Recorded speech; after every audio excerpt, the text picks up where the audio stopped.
Sarada, Rose Valley সহ নানা চিটফান্ডের ক্ষত শুকোনোর আগে পশ্চিমবঙ্গে ফের চিটফান্ড। মাতৃ ব্যবসায়ী ফান্ড নামে কোটি কোটি টাকার প্রতারণার অভিযোগ, গ্রেপ্তার এক। আবারও চিটফান্ডে টাকা রেখে প্রতারণার শিকার হলেন কয়েকশো সাধারণ মানুষ।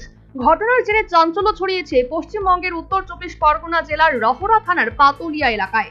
সূত্রের খবর অনুযায়ী দীর্ঘ 25 বছর ধরে এই এলাকার বাসিন্দা উত্তম পাল ও সুজন পাল মাতৃ ব্যবসায়ী ফান্ড নামে ওই চিট ফান্ড চালাতেন, যেখানে এলাকার স্থানীয় বাসিন্দা থেকে এলাকার বাজারে একটা বড় অংশের ব্যবসায়ীরা টাকা রাখতেন। কেউ মাসে তো কেউ প্রতিদিন টাকা রাখতেন, কিন্তু সোমবার সন্ধ্যা থেকে এই দুই ভাইয়ের আর কোনো খোঁজ পাচ্ছে না। চিন্তায় পড়ে গেছেন ফান্ডের আমানতকারীরা।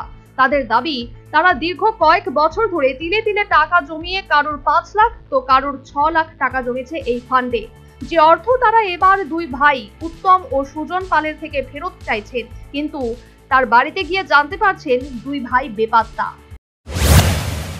আমাদের যখন রিটার্ন গেল, মানে টাকা এক্সচেঞ্জ হলো, তখনই আমরা বইটা করতে এসেছিলাম। বলে এই মাসে হবে না, পরের মাসে করো। তখন 3,000 টাকাতে শুরু করেছিলাম আমরা বই।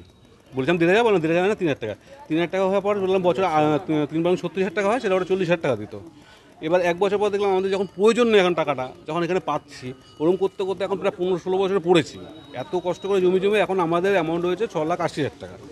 আমার বাবা 2 মাস আগে মারা গেছিলো, 40,000 টাকা তুলেছিলাম। আমার বাবারও এখন 40,000 টাকা পাবে, মানে বাবার বইটা তো রানিং রেখেছিলাম। আমার প্রায় মায়েরও 40,000 টাকা পাবে, প্রায় ওই 7-এর 6,80,000 টাকা 6,80,000 টাকা মতো গেছে। পুলিশের দ্বারস্থ হয়েছেন প্রতারিতরা।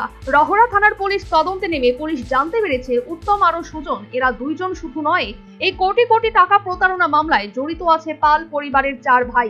একজনকে গ্রেফতার করলেও উধাও বাকি 3 ভাই। অভিযুক্তদের খোঁজ চালাচ্ছে police. Bureau report, news vanguard.